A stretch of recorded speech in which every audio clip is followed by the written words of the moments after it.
appreciate, being able to come here and, see what we've got going on here this weekend. I'm absolutely gobsmacked at how much progress has been made over the last 2 years.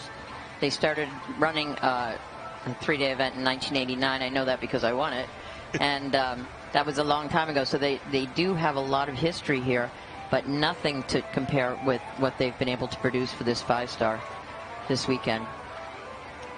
Doug's having a good start to his test, I think.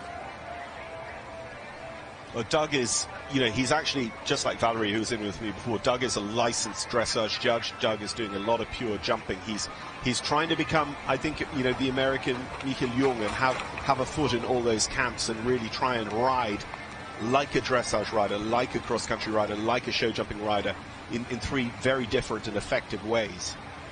Well, and even with this horse, he does quite a lot of pure show jumping, so it's an attitude that you just love to see, that you have a rider that actually wants to understand all riding, not just specialize in one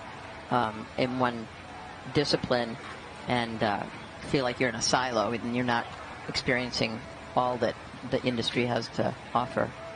And he's become quite a good competitor in all these different disciplines. The horses I've noticed some get a little bit tense in this arena. The stands aren't full, but they are there, and so there's quite a bit of clanging around, and it's like a vacuum when you're in there, I think, with the horses and riders. So some of the horses get just a little bit nervous. Doug's horse is doing a great job. He's got a lovely tempo and rhythm. He sets up for his half pass. A little bit late getting into it. Christian Landholt was very, very interesting. For a start, listening to him, you can sense how much the judges are trained to want to give marks. He was always like, oh, I wish they would. I wish they would. He was furious about how riders were riding those corners just before the half passes. He said they need to get into that corner and really use it. They're throwing marks away. They, dressage tests are won from accuracy and transitions, I believe, because with taking care of the details of the transitions and being accurate, and accuracy includes going into the corner. It's just like driving a car. You have to downshift to keep the revs up, but not go into the corner too fast without regard, because if you do, you're going to be taking back in the corner, and then you're not ready for what's coming out of the corner. And he's quite right.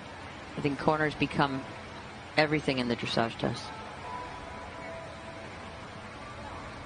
You've got to be able to put the horse's weight back before the corner so that you can come forward through the turn into anything.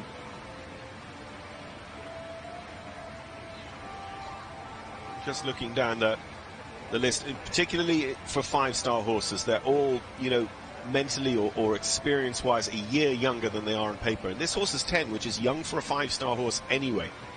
But there was simply no opportunity in the world, I think with the exception of Poe at the tail end of last year, that actually delivered a 5-star level competition for people to aim at. And of course, travel across the Atlantic at that stage last year was simply unthinkable. So he lost some points on that Halton Rainback. It was relaxed and settled, but he missed the moment to come up behind with the hind leg, and then wasn't a clean 5 steps back to the canter. There, the horse is getting tight in the back. He comes across the dial. He's just not quite coming through. It's a lovely, lovely horse. There, the half pass at the canter. He shows great bend around his inside leg there. Now he has to show straightness. And you can see he's just moving his head a bit, and he's just a little bit unsettled. Then he stole the flying change. But overall, it's really quite good, isn't it? Yeah. I mean, that was... There he missed his corner. You can see what Christian's talking about there. There's a sort of aspect there of, if that wasn't a totally clean change, it wasn't late behind, it was early in front. The horse really just, reached out and grabbed it. Yeah. And, that's part of being a young horse. Absolutely. Not waiting enough throughout the test so that you can ride really forward. But he's doing a great job on a horse that has a little bit of an unsettled persona.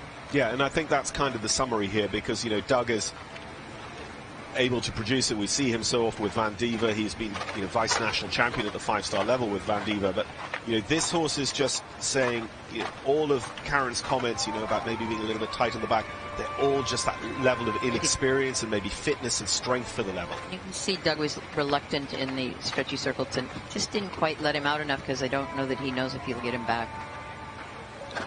He's a little bit up and down in the canter, but you can see the foam between his legs, you know, and he grabs it again and double pumps behind. So it's a great experience for this horse. And, you know, horse for the future, for sure. Well, let's hope Doug takes all that horse's energy forward to cross-country day, and he comes up those hills like a lion.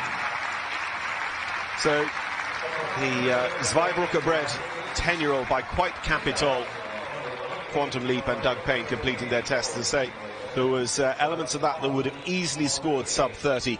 It is probably going to end up being